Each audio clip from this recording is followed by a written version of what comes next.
कलम के सिपाही हमारे सत्यव्रत शर्मा जी हैं। यह हृदय जीवियों की सभा है। कलाकार जो होता है वो हृदय से जीता है, ये कलम से जीते हैं सर। दोनों का समागम है, इसलिए हम अपने सम्मान में ताली बजा लें कि आज दोनों का समागम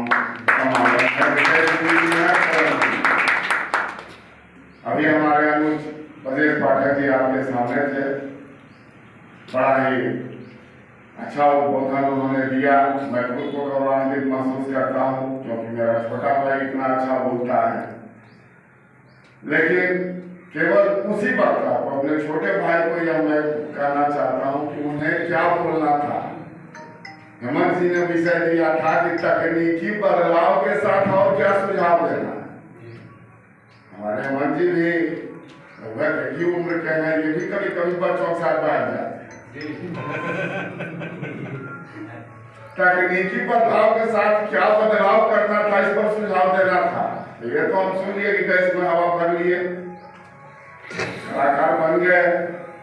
तकनीक बदलाव तो हमने इतना किया कि जहां लोगों को अपनी आवाज पहुंचाने के लिए चिल्लाना पड़ता था, माइक लगा के धीरे से बोल के आवाज पहुंचा दे रहे। लाइटें इतनी हमने जमा कर ली कि हमारा चेहरा कैसा भी हो, लाइट से हमें अच्छा खराब दिखाया जा रहा है। लेकिन क्या हमने ये बदलाव किया कि किस समय कौन सा लाइट जलना चाहिए था, उस पर हमने ध्यान दिया कि कहाँ लाल जलना चाहिए था, कहाँ पीला जलना चाहिए था।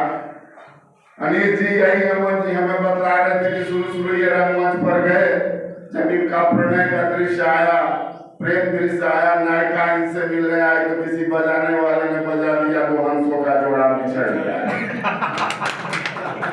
और यही हाल हमारे साथ हो रहा है। हम रक्त रंजित होने का दृश्य फिल्माते हैं, लाइट वहां जलना बुझना चाहिए, अंधेरा होना चाहिए।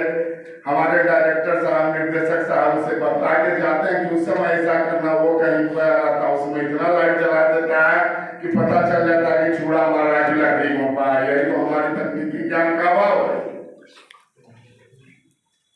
बदलाव इसमें लाना कि एक आदमी ऐसा हो, जब हमारा मंचन चल रहा हो तो कहाँ पर कौन सी लाइट चाहिए, कौन सी आवाज चाहिए। सितार वादन यदि शुरू हो गया तो शुरू से अंत तक भी मंचन हो रहा था हमारे यहाँ।